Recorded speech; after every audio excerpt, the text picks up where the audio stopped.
100 years ago, on the banks of the Sugar River in western New Hampshire, the bustling city of Claremont offered the best of both country and city living. A quiet place among rolling hillsides, with good jobs and solid homes, plenty of shops with local and imported goods, a beautiful opera house, and fresh food from surrounding farms.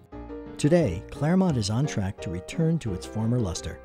Those who discover it first will be the lucky ones.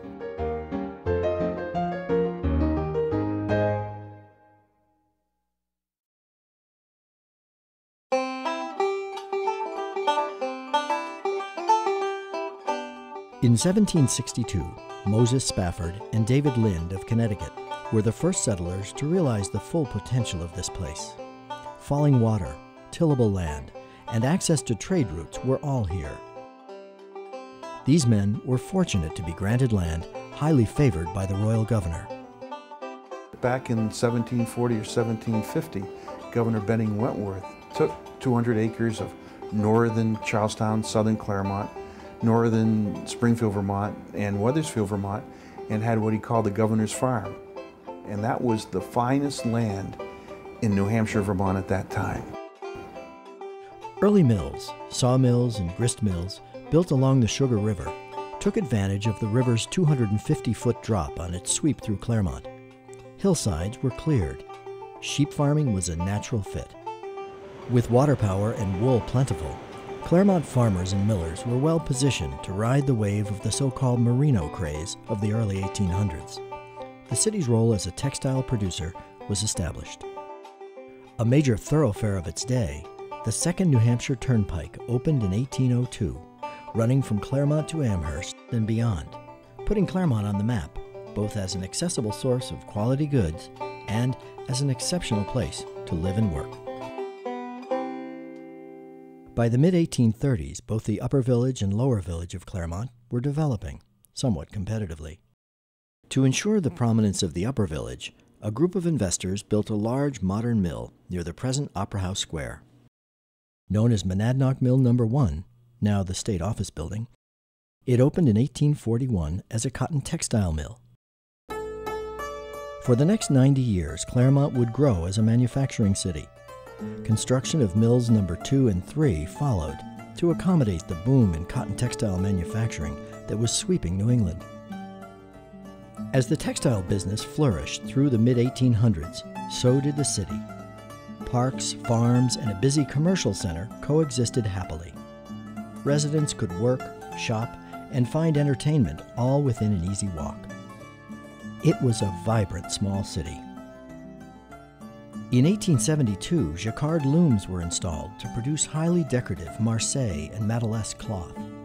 These superbly detailed tablecloths, bedspreads, and napkins from Monadnock Mills were treasured in homes across the country. The mills were busy, and there were jobs aplenty. In the 25 years following 1880, the city population nearly doubled. The Fisk Free Library, the Claremont Hotel, the Hunton Blocks, and the pride of Claremont, the Opera House, were all built during these boom years. With its oak-trimmed lobby, elaborate decoration, and superb acoustics, this architectural landmark made Claremont the cultural center for the region.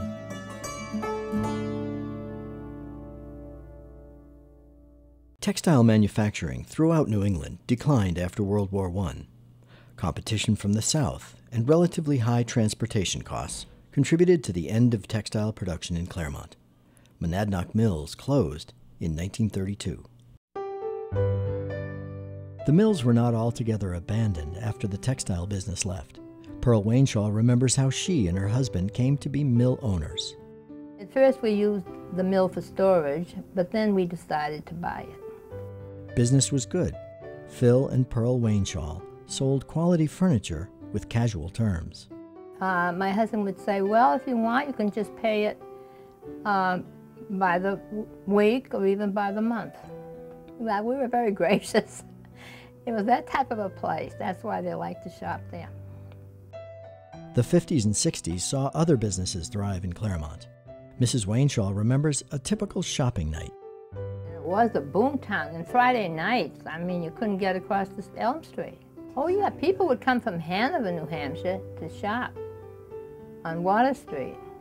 And the stores were open late because there were a lot of customers coming in, and then they would use other places like to eat and things like that when things were booming. And it was one of those towns where there was a lot going on. After the Wayneshalls closed their business, the mills were mostly unoccupied for years. As in many American cities, the bustling downtown became a thing of the past. The last mill to see manufacturing was Woven Label, which closed in the early 1980s. Over the ensuing years, the mills had few tenants, and maintenance flagged. These were the darkest years for the Monadnock Mills. Fortunately, though the buildings were out of use and subject to the ravages of time and weather, they were acquired by the city and buttoned up with an eye toward future renovation. Over the intervening years, individual developers came forward, but a successful redevelopment plan for the mills never materialized. At times, the challenge of finding a way to renovate all three mills at once seemed insurmountable. Then, a positive turn followed requests for developers issued by the city in 2004. An early respondent was John Illick of the Rearc Company of South Burlington, Vermont, who was interested in the Peterson Mill. I think it's safe to say that the buildings themselves were the main attraction. Terrifically beautiful pieces of architecture, obviously underutilized for the last 20, 30, 40 years, in a beautiful setting. You know, the river district or the mill district on the Sugar River in Claremont is a spectacularly beautiful setting in a beautiful geography. And the buildings are screaming for somebody to, you know, give them a little tender loving care. Next to express interest in the mills was Alex Ray, founder and president of the Common Man Group of Restaurants, who had come to Claremont to look at some other buildings, but he found them uninteresting. But I hung around town myself and fell in love with the mills on the river. So I found that afternoon I went over to the planning board, met the people that are in business development and planning, and they also were amazingly positive. So between those two things, I said, I'm coming back. We get a call from Alex Ray, who had done a wonderful market study. He'd come into Claremont unknown a week before and gone up and down the street and just asked people what they'd like to see in a new restaurant in Claremont, or if they thought they needed one. The results of that impromptu survey were clear. Alex was convinced that Claremont was ready for a new full-service restaurant with conference facilities, and that the Woven Label Mill was the place. Still unaccounted for was the mill with the greatest renovation challenges, Mill Number 2, the Wayneshall. Alex's enthusiasm was infectious. He approached his friend and business partner, Rusty McClear. He came back from there one day and said, boy, I've just come through Claremont. They've got a project going over there, some great old mills. Let's go take a look. I was probably less enthusiastic than he was at that point, but he was right in his enthusiasm, and we're looking forward to a very exciting project. Rusty and Alex envisioned an inn and spa using part of the Wayneshall Mill, but the building still needed another partner. So we thought it would come last, and it would maybe come as a third kind of very separate project sometime in the future. And then out, you know, lo and behold, Red River Computer Company looking for new expanded space, and all of a sudden that building is kind of the centerpiece of the project. It was going a different direction before we got there. It was going to be a very slow process. But when Anthony Lyons and Nancy Merrill and Guy Santagate started pulling in other companies to move there, all of a sudden it became obvious that this could be a development of 3 mills and a wonderful partnership, and the city has embraced the idea. When the city brought the interested parties together, everyone found an abundance of common ground. None of the partners knew any of the others. I mean, they were all new to each other. They were all new to the city. And personalities, their business sense, their business ethics, their ideas about historic buildings. It's really been almost magical that it's clicked. The team has clicked as well as it had. The differences between the developers who showed up in this last round that we chose and early on was that these people have experience at development. They have got the wherewithal and the resources to get the development done successfully. The concept of mixed use for the three mills was agreed upon. If it were strictly a series of office spaces at 5 or 6 o'clock at night, the streets could be empty. So having people live down there, work down there, socialize down there, restaurant and other forms of entertainment, I think is really necessary to have a true revitalized downtown. Each member moved ahead with their plans. Red River Computer had specific goals in their search for a corporate headquarters. We wanted to be in a downtown area, shops, restaurants, the excitement of being close to a downtown area. That limited us in the Upper Valley, as you can tell. We wanted to have a corporate office that was conducive to a great work environment, similar to what we have now. And the third factor was that we wanted to have space to grow. Their plans for Class A offices in the Wayneshaw Mill answer those criteria perfectly. Alex expresses the enthusiasm shared by the whole team. The best thing that ever happened in Claremont is nothing, because it's got its heritage and beautiful buildings. So that's good news, not bad news. So what do I have? 3 things: beautiful old buildings, unspoiled, the only town I know of with 2 parallel main streets. I think it's just exciting. Not ruined by urban renewal, positive governance.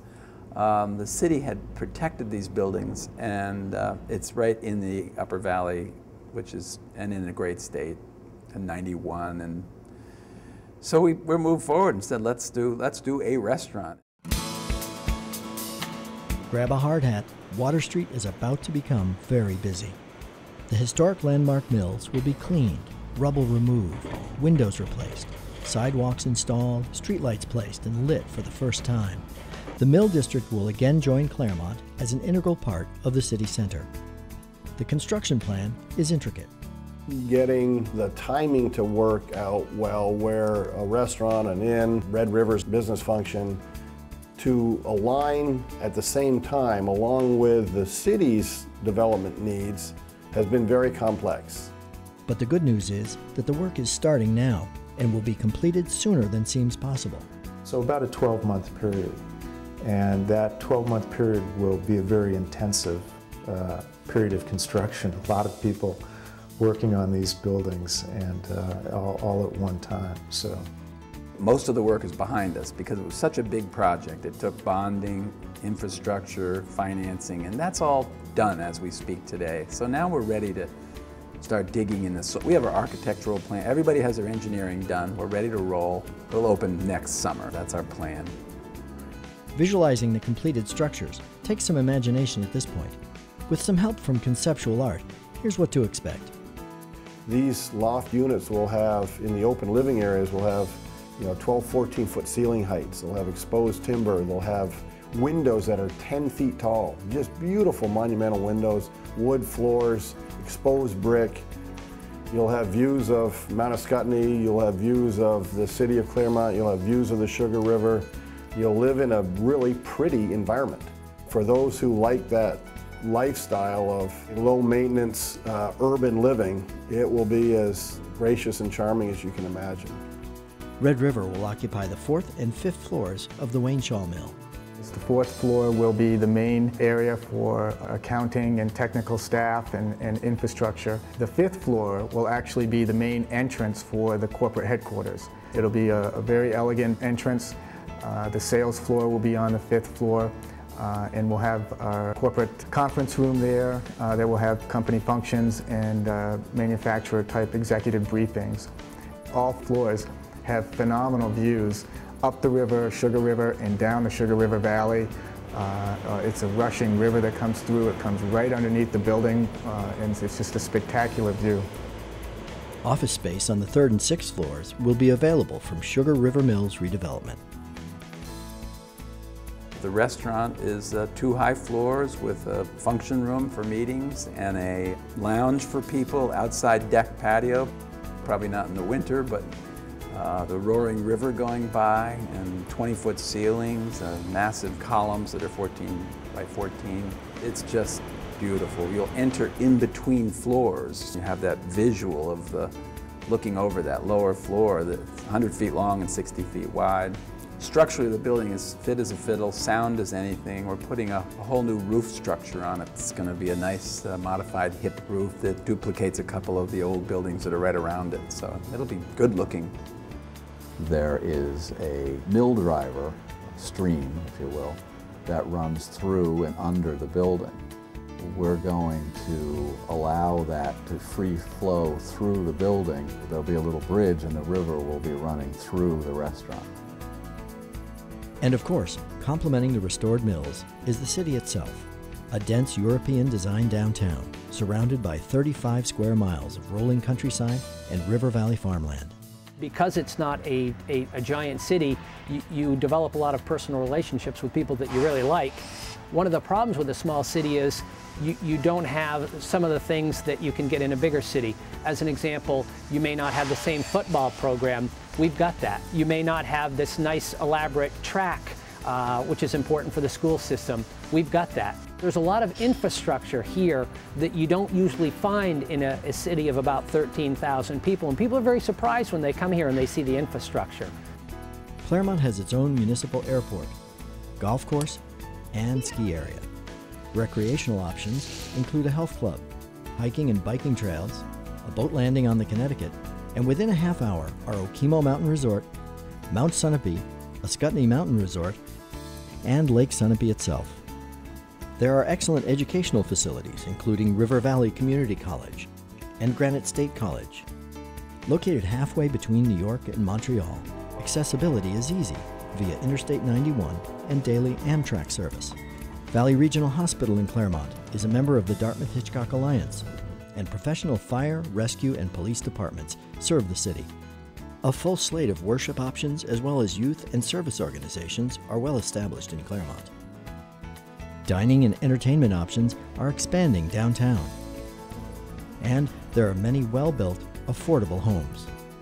It's really a spectacular geography. The views are lovely, the environment is terrific. So as a place to live, I don't know how you do much better.